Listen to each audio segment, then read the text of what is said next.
Hello बच्चों, स्वागत है आप लोगों का एक और वीडियो में। आज की हम इस वीडियो में पढ़ने वाले हैं क्लास 10 के एग्जाम पेपर के बारे में। जो आपका एग्जाम पेपर आने वाला है कुछ इस टाइप का आएगा। यदि आप इस पेपर को क्या करते हैं, हल करते हैं, तो आपके जो एग्जाम में आने वाला पेपर है आप उसके सारे के सारे क्वेश्चन को कर ले जाएंगे। तो आज हम पढ़ने वाले हैं मॉडल पेपर हिंदी क्लास 10 और 2025 के लिए। तो एकदम सेम ऐसे पेपर आने वाला है आपके लिए। चलिए अब शुरू करते हैं। देखिए सबसे पहले क्या होगा, यहाँ ऊपर नाम दिया रहेगा, आपको क्या करना होगा, यहाँ नाम, यहाँ आपको अपना क्या भरना है, नाम भर देना है। इसके बाद रोल नंबर रहेगा, नीचे क्या रहेगा आपका रोल नंबर रहेगा, तो यहाँ आपको क्या भरना है, रोल नंबर। देखिए आपका 2025 है और हिंदी का सेट है। यहाँ केवल प्रश्न पत्र है, सिर्फ प्रश्नों को देखने वाले हैं, तो आपको यहाँ केवल प्रश्न ही मिलेंगे, आपको उसके आंसर खुद करना रहेगा। तो चलिए शुरू करते हैं। सेम टू सेम क्या होगा, पेपर यही आने वाला है, आपका जो एग्जाम है सेम ऐसे ही पेपर आने वाला है। चलिए शुरू करते हैं। खंड आ है जो आपके बहुविकल्पी प्रश्न है। इन प्रश्नों में देखते हैं कि कौन कौन से प्रश्न आपके एग्जाम आ सकते हैं। चलिए देखिएगा, पहला क्वेश्चन है कामायनी महाकाव्य के रचयिता कौन है। तो कामायनी महाकाव्य है, इसकी रचयिता कौन है, ये आपका पहला क्वेश्चन है। इसमें आपको देखना है कि जो कामायनी महाकाव्य है इसके रचयिता कौन है। ऑप्शन एक है, तो जो ऑप्शन का है वो स्मिता पंत, ऑप्शन खा है निराला जी, ऑप्शन गा है जयशंकर प्रसाद, और ऑप्शन जो ऑप्शन खा है वो क्या है, धर्मवीर भारती। पहला क्वेश्चन क्या है, कामायनी महाकाव्य के रचयिता कौन है। दूसरा आपका जो क्वेश्चन है, जो आपको बहुविकल्पी क्वेश्चन, दूसरा क्वेश्चन क्या है आपका, आकाशदीप के लेखक है।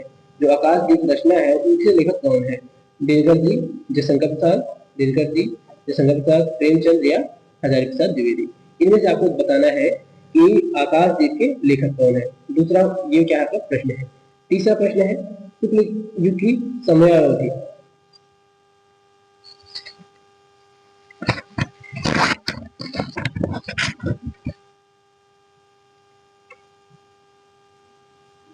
तीसरा क्वेश्चन आपका है शुक्ल युग की समयावधि है। तो आपको बताना जो शुक्ल युग है उसका समयावधि कब से कब तक है। 1900 से 1920 तक, 1900 से 1920 तक, या 1918 से 1938 तक, 1925 से 1940 तक, या इनमें से कोई नहीं। तो इस वीडियो में हम केवल प्रश्न पत्र को देखने वाले हैं। इसमें आपको केवल प्रश्न ही मिलेंगे, इसके जो सॉल्व है वो आपको खुद करना है, इसके आंसर को आपको खुद से खुद ढूंढना है, ताकि आपकी तैयारी जो अच्छी तरीके से हो सके। चलिए अगला क्वेश्चन है, निम्नलिखित में से कौन सा सही नहीं है। जो कथन नीचे दिए गए हैं उनमें से कौन सा कथन सही नहीं है, इसमें आपको देखना है। तो पहला है प्रेमचंद एक नाटककार है, आपको बताना है क्या सही है। रंगे राघव ख्याति प्राप्त आलोचक है। ध्रुव स्वामी जयशंकर प्रसाद का नाटक है। त्रिवेणी रामचंद्र गुरु की कविता है। इसमें से बताना है आपको कौन सा आंसर सही है।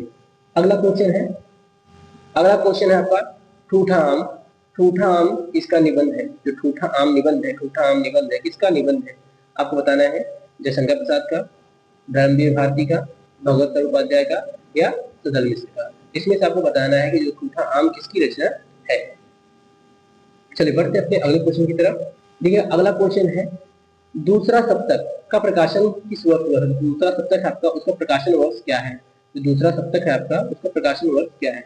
का है 1943, का है 1951, गा है 1949 और घा है 1979। अगला प्रश्न है, नीलकंठ समस्त पद में प्रयुक्त समास कौन सा है। जो नीलकंठ है आपका इसमें क्या है, कौन सा समास प्रयुक्त हुआ है, इसको आपको बताना है। ऑप्शन एक का है द्वंद्व, ऑप्शन खा है बहुव्रीहि, ऑप्शन गा है अव्ययी भाव समास, और ऑप्शन गा है द्विगु समास।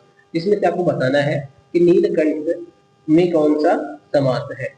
अगला जो आपका क्वेश्चन है, क्वेश्चन नंबर जो 8 है आपका, समुद्र शब्द का पर्यायवाची नहीं है। इसमें से आपको ढूंढना है कि जो समुद्र होता है उसका कौन सा पर्यायवाची नहीं है।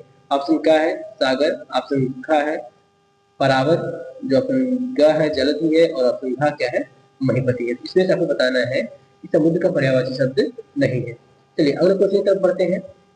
रीति काव्य धारा के, जो रीति काव्य धारा है उसके कवि कौन है। रीति काव्य धारा के कवि कौन है। पहला ऑप्शन है बिहारी लाल, दूसरा है बोधा, तीसरा क्वेश्चन है भिखारी दास, और चौथा है घनानंद। चलिए बढ़ते हैं अगले क्वेश्चन की तरफ। अविकारी शब्द है, अविकारी शब्द है। पहला है इंद्र, दूसरा है गाय, तीसरा है यथासंभव, चौथा ऑप्शन है आपका आप। इसमें से आपको बताना है कि अविकारी शब्द कौन सा है। कमेंट जरूर कीजिएगा यदि आपको क्वेश्चन के आंसर आ रहे हैं तो आप अपने क्वेश्चन को कमेंट में जरूर कीजिएगा कि आपके कितने आंसर क्या हो रहे हैं, सही हो रहे हैं। चलिए अगला है सोरठा छंद के पहले और तीसरे चरण में मात्राओं की संख्या होती है। जो सोरठा छंद होता है उसमें मात्राएं कितनी होती है पहले और तीसरे चरण में? 13 और 11, 11 और 13, या 11 11, या अगला क्वेश्चन है 11 और 13 और 13। इनमें से आपको बताना है कि जो सोरठा छंद होता है उसके पहले और तीसरे में कितनी मात्राएं होती है। चलिए बढ़ते हैं अगले क्वेश्चन की तरफ। अगले क्वेश्चन की तरफ बढ़ते हैं। अनुरूप शब्द में प्रयुक्त उपसर्ग है, जो आपका अनुरूप शब्द है, अनुरूप शब्द है, इसमें कौन सा उपसर्ग लगा हुआ है? आपको बताना है। ऑप्शन अ है, ऑप्शन का में अ है, ऑप्शन ख में अन है, ऑप्शन ग है अनु है, और ऑप्शन घ है रूप है। इसमें से आपको छांटना है कि कौन सा अनुरूप शब्द में उपसर्ग है। अगला क्वेश्चन है आपका 13 नंबर क्वेश्चन है, आचार्य रामचंद्र शुक्ल किस युग के लेखक है? आचार्य रामचंद्र शुक्ल किस युग के लेखक है? शुक्ल युग, द्विवेदी युग, शुक्लोत्तर युग, या भारतेंदु युग के? तो आपको इसको बताना है किसमें से आचार्य रामचंद्र शुक्ल किस युग के लेखक है। हास्य रस का अस्थायी भाव कौन सा है? अगला क्वेश्चन आपका है क्वेश्चन नंबर 14, हास्य रस का अस्थायी भाव क्या है? तो हास्य रस का अस्थायी भाव को बताना है क्या होता है। हास होता है, रति होता है, निर्वेद होता है, या क्रोध होता है। ये आपका 14वां क्वेश्चन है जो मल्टीपल क्वेश्चन टाइप का है।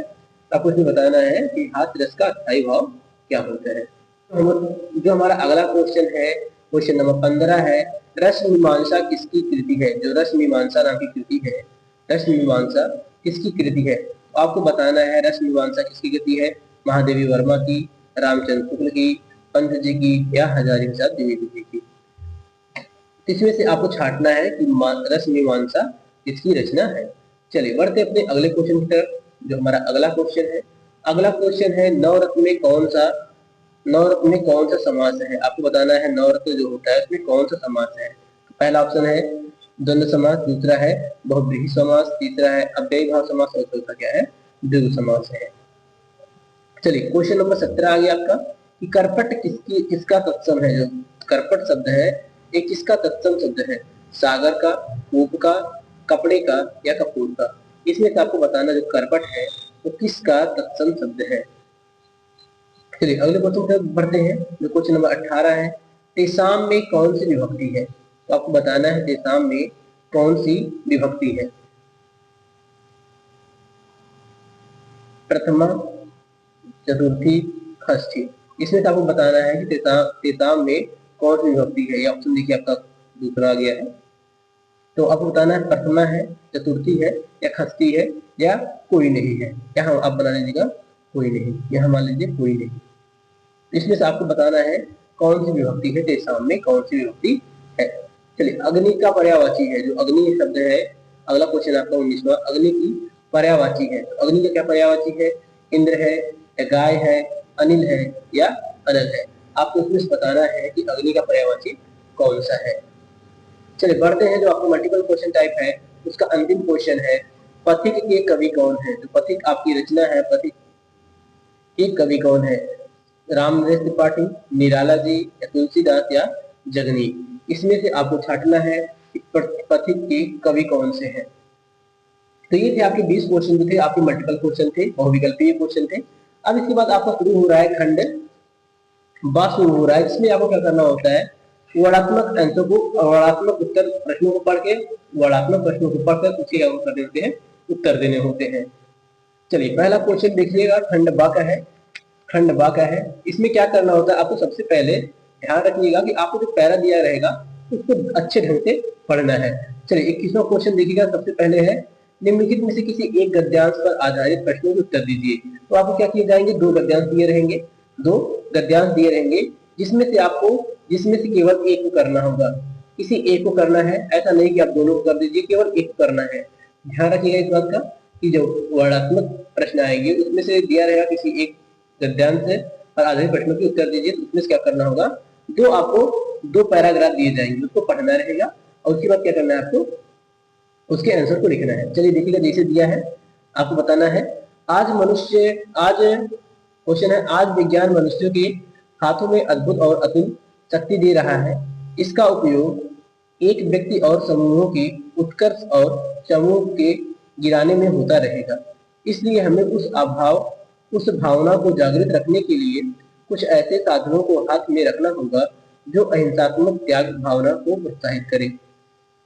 ये क्या था, रैखिक रेखांकित पद थे। अब इसके क्या कह दिया है, नैतिक अंकुश के बिना शक्तिमानों के लिए हितकारी नहीं होती है, वह नैतिक अंकुश चेतना की भावना ही दे सकती है। चलिए, ये क्या है, आपका पैराग्राफ है जिसको आपको पढ़ना है। अब पढ़ने के बाद क्या किया जाएगा, कुछ नीचे क्वेश्चन दिए रहेंगे।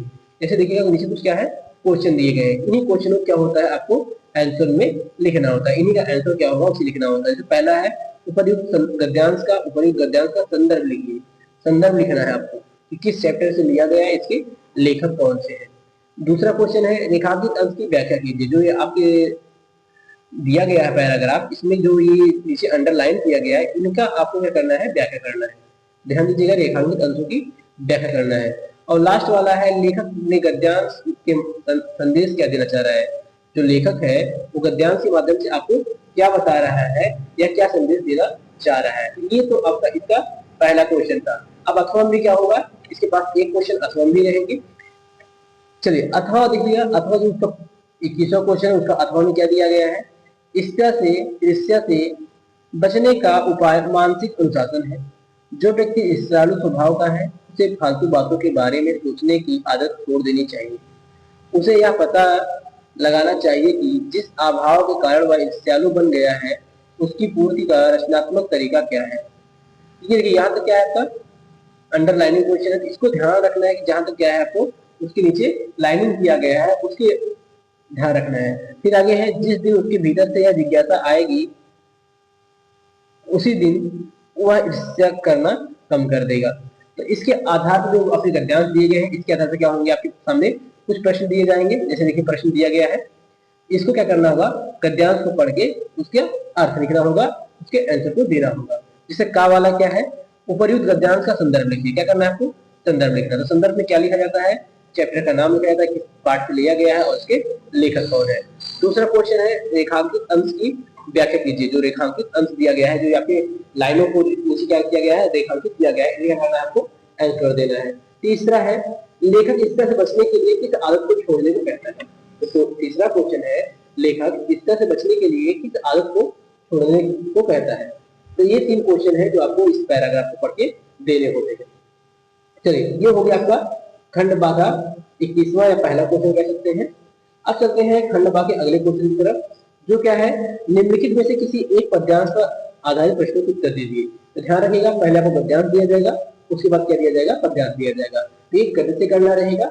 इसमें भी आपको क्या होंगे, 2 खंड दिए रहेंगे, 2 भाग दिए रहेंगे। इसमें से क्या करना होगा, आपको केवल एक ही को करना रहेगा। दूसरे को कीजिए या पहले कीजिए, बस केवल एक को करना है, ना कि पहला भी करिए दूसरा भी करिए, ऐसा नहीं करना है। बस केवल आपको क्या करना है, एक करना है, चाहे पहले वाला करिए चाहे दूसरे वाला करिए। आप कोई भी कर सकते हैं, जो आपको आ रहा है वही करना है, जो अच्छे ढंग से आ रहा है उसी करना है। चलिए आगे बढ़ते हैं, देखते हैं किसका क्वेश्चन क्या है। चलिए, दूसरा क्वेश्चन का जो पहला देखिएगा, पहला खंड दिया गया है, मेवाड़ केसरी देख रहा केवल रण का न तमाशा था, वह दौड़ दौड़ करता था रण, वह मान रक्त का प्यासा था, चढ़कर चेतक पर घूम घूम करता सेना रखवाली था, ले महामृत्यु के साथ साथ मानो खपाली था। तो ये क्या है, आपका एक पद दिया गया है। इसके पद को आपको क्या करना है, पहले अच्छे ढंग से पढ़ना है, अब फिर नीचे जो क्वेश्चन दिए गए हैं उसको करना है। जैसे प्रस्तुत पद्यांश का संदर्भ लिखिए। तो इसका क्या लिखना है कि ये जो मेवाड़ केसरी देख रहा है ये किस चैप्टर से लिया गया है और उसके रचनाकार कौन है। दूसरा क्या है, रेखांकित अंशों की व्याख्या करना। तो व्याख्या आपको जहां तक रेखांकित किया गया, जैसे यहाँ शुरू किया गया मेवाड़ से प्यासा था, यहाँ तक रेखांकित अंश है, तो बस व्याख्या इतनी की करनी है, ना कि पूरी कीजिए। अगला है रक्त का प्यासा होना। रक्त का प्यासा होना यहाँ आया है, आपका रक्त का प्यासा होना। इसका इस मुहावरे का अर्थ क्या है, आपसे ये पूछा गया है। चलिए, इसी का अगला क्वेश्चन देखिएगा। इसका जो अगला क्वेश्चन है, दूसरा क्वेश्चन जो इसका है, विश्वत रेखा का वासी जो जीता है नित हाँफ हाँफ कर, रखता है अनुराग अलौकिक यह भी अपनी मातृभूमि पर, ध्रुववासी जो हिम में तम से, ध्रुववासी जो हिम में तम में जी लेता है कांप कांप कर, वह भी अपनी मातृभूमि पर कर देता है प्राण निछावर। तो यहाँ भी क्या करना है, आपको प्रस्तुत पद्यांश का संदर्भ लिखना है, फिर रेखांकित अंश की व्याख्या करना है, यहाँ तक आपको व्याख्या करना है। उसके बाद इसकी प्रेम पर प्राण निछावर करने के बाद कही जा रही है। तो आपको पढ़ना है इस पोएम को, इस पद्यांश को पढ़ना है और उसके आधार पर क्या करना है, आपको आंसर को बताना है कि किस पर प्राण न्यौछावर की बात की जा रही है। चलिए बढ़ते हैं अपने अगले क्वेश्चन की तरफ। अब देखिए अभी तक क्या था आपका, हिंदी जो आपकी थी उससे था। अब क्या होगा, जो अनिवार्य संस्कृत वाला क्वेश्चन होता है उससे क्या होंगे क्वेश्चन आएंगे। तो तीसरा 23वां क्वेश्चन है आपका, नीचे दिए गए गद्यांश में से किसी एक का संदर्भ सहित आपको क्या करना है, व्याख्या करना है। तो आप देखेंगे कि आपके पास क्या होंगे, दो दिए रहेंगे। जैसे आपको पहला ये है ऐसा नगरी, दूसरा क्या है आपका अस्माकम। इनमें से दोनों में से क्या करना है, आपको किसी एक को करना है। चलिए पहले हम देखते हैं पहला पद्यांश जो है वो क्या दिया गया है। जो पहला गद्यांश है उसमें क्या दिया गया है, क्या है, ऐसा नगरी भारतीय संस्कृते संस्कृत भाषायास्य केंद्र स्थलम अस्ति इति इत एव संस्कृत वगवस्य संस्कृते से च आलोकः सर्वोत्तमूलः युवराजा दाराशिकोः अत्रागत्यं भारतीय दर्शनम शास्त्रम अध्ययनम अकरोत्। तो इसको क्या करना है, आपको पढ़ना है, उसके बाद संदर्भ लिखकर संदर्भ सहित व्याख्या करना है। क्या करना है, संदर्भ भी लिखना है कि किस चैप्टर से लिया गया है और इसका व्याख्या करना है। इसके अथवा वाला पार्ट में देखिएगा, अथवा वाला पार्ट क्या है दिया है, अथवा में अस्माकं संस्कृति सदा गतिशीला वर्तते मानव जीवनं संस्कृत ऐसा अथ समयं नवा विचारधारा स्वीकरोति नवा शक्तिं च प्राप्नोति अत्र दूराग्रह नास्ति यत् युक्तियुक्तं कल्याणकारी च तदत्र सहस्रम गृहतम भवति। तो क्या करना है, इसको आपको अनिवार्य संस्कृत का पोर्शन है, आपको इसको पढ़ना है और पढ़ने के बाद दोनों में से किसी एक का संदर्भ लिखना है और उसके बाद उसकी व्याख्या करना है। अब इसके बाद आपका अगला क्वेश्चन है, दिए गए पद्यांश में से किसी एक का संदर्भ सहित व्याख्या कीजिएगा। तो आपके पास श्लोक आ गए हैं, अब श्लोक को क्या करना है, पढ़ना है, उसका संदर्भ सहित व्याख्या करना है। जैसे पहला श्लोक क्या है आपका, सार्था प्रवसतो मित्रम किंचनम मित्रम गृहेशतः आतुरस्य चाकिम मित्रम किंचित मित्रम मरिष्यते। तो ये आपका पहला श्लोक है। इसके बाद दूसरा श्लोक है, सर्वे भवन्तु सुखिनः सर्वे सन्तु निरामया सर्वे भद्राणि पश्यन्तु मां कश्चित् दुःखभाग् भवेत्। तो इन दोनों में से क्या करना है, आपको किसी एक श्लोक का संदर्भ सहित व्याख्या करना है। जो आपको आसान लगे, जो आपको संपूर्ण तरीके से आ रहा हो उसी को करना है। ऐसा ना रहे कि हम आसान देख के कि ये तो सुने हैं इसको कर ले, नहीं, जिसका आपको अर्थ अच्छे तरीके से आ रहा है उसी को क्या करना है, लिखना है। चलिए अगले क्वेश्चन की तरफ बढ़ते हैं। चलिए क्वेश्चन नंबर 25 है, अपने पठित खंड काव्य के आधार पर निम्नलिखित प्रश्नों में से किसी एक का उत्तर दीजिए। देखिएगा ये जो 25वां क्वेश्चन होता है, इसका जो अपने खंड काव्य के आधार पर क्या होता है, लिखना होता है, ये दिया होता है। इसमें आपको कई खंड काव्य दिए जाएंगे।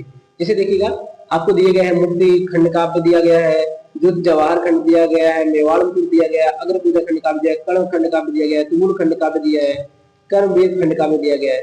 तो इसमें 7-8 खंड काव्य दिए जाएंगे।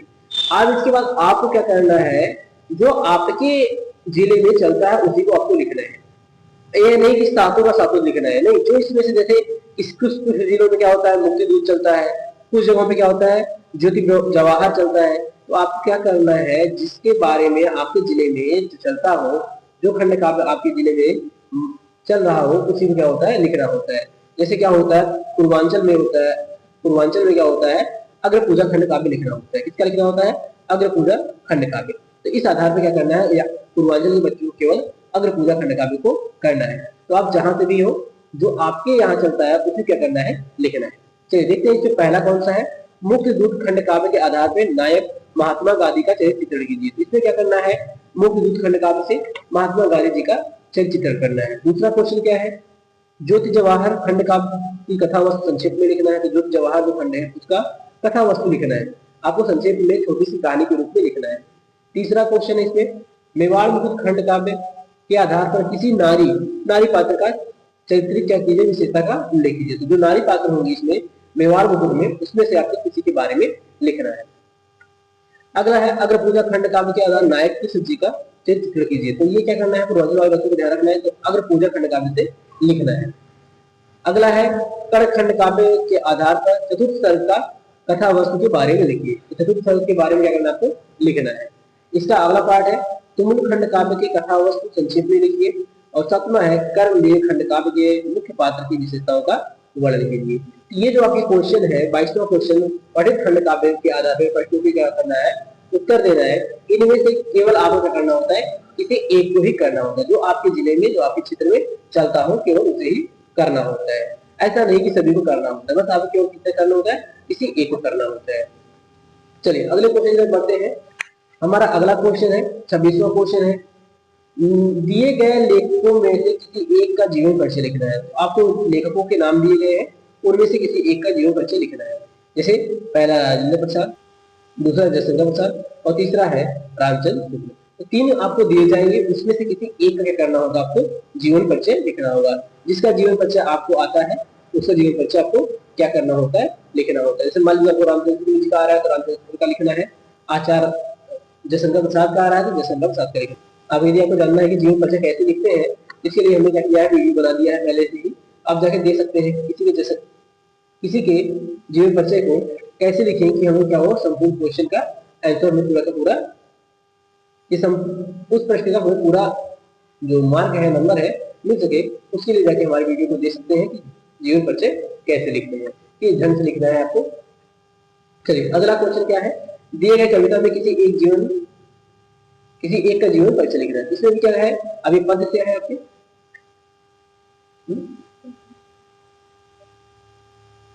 तो दिए गए कवियों में से किसी एक का क्या करना आपको जीवन परिचय लिखना है। तो ध्यान रखना है कि ये क्या आपके पद से है, तो यहाँ कवि मिलेंगे आपको। पहला है महादेवी वर्मा, दूसरा है सुल्तान पंत, तीसरा है तुलसीदास। इन तीनों में से आपको क्या करना है किसी एक का जीवन परिचय लिखना है। तो आपका अगला क्वेश्चन है अपनी पाठ्य पुस्तक में से कंठस्थ कोई एक श्लोक लिखिए जो इस प्रश्न पत्र में ना आया हो। ध्यान रखिएगा आपको ऐसे श्लोक को लिखना है जो प्रश्न पत्र में नहीं हुए। जैसे हमारे प्रश्न पत्र में दो आपके पास श्लोक आए होंगे, जैसे देखिएगा हमारे पास क्या है यहाँ दो श्लोक आए हैं। जैसे सार्था प्रवस्तु मित्रम और सर्वे बंधु पूछना। इन दोनों के अलावा क्या करना है आपको लिखना है, इनको नहीं लिखना है कि ये अगर आप लिख लीजिए आप याद करके आए हैं तो कम से कम आपको 3 श्लोक याद भी होना चाहिए ताकि जो दो दिए गए हो उससे क्या आपका तीसरा भिन्न हो। तो इन दोनों को आपको नहीं लिखना है, इसके अलावा अन्य श्लोक को आपको लिखना है। तो ये हो गया आपका 27वां क्वेश्चन। अब बढ़ते हैं अपने अगले क्वेश्चन की तरफ। आपका अगला क्वेश्चन है 28वां क्वेश्चन है कि निम्नलिखित में से किन्हीं दो प्रश्नों के उत्तर देना है। तो यहाँ आप क्या होंगे आपके संस्कृत के क्वेश्चन होंगे, जिनमें से आपको क्या करना होगा दो के उत्तर देना होगा। केवल आपको 4 प्रश्न दिए रहेंगे, उसमें से क्या करना है दो के उत्तर केवल देना है और दो का उत्तर नहीं देना है। तो पहला क्वेश्चन है ज्ञानम कुत्र संभवति, ज्ञान कहाँ संभव है। चंद्रशेखा का आशीत है, कुत्र मरणम मंगलम भवति, वीरा केन पूजते। ये 4 क्वेश्चन है, इसमें से आपको क्या करना है दो के करना है आंसर को देना है, बाकी के आंसर को आपको नहीं लिखना है। चलिए अगले क्वेश्चन में बढ़ते हैं। निम्नलिखित में से किसी एक पर निबंध लिखना है आपको। तो पहला क्या है राष्ट्र प्रेम है। पहला आपका प्रदूषण पर्यावरण और मानव। दूसरा है आपका राष्ट्र प्रेम। तीसरा है आपका विज्ञान अभिशाप या वर्तन। इनमें से किसी एक पर क्या करना है आपको निबंध लिखना है। चलिए बढ़ते हैं अगले क्वेश्चन की तरफ जो आपका अंतिम क्वेश्चन है 30वां क्वेश्चन। आपका अंतिम क्वेश्चन है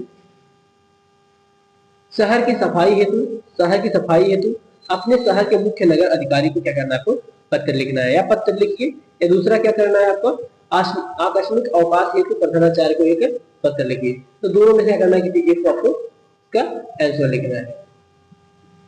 तो ये रहे आपके क्या हो 30 के 30 प्रश्न थे जो आप क्या है आपके एग्जाम में क्या है आने वाले हैं। यदि आप इन प्रश्नों क्या करते हैं पढ़कर जाते हैं या ऐसे इनको आप सॉल्व कर लेते हैं तो आप अपने एग्जाम में 70 में से 70 नंबर ला सकते हैं।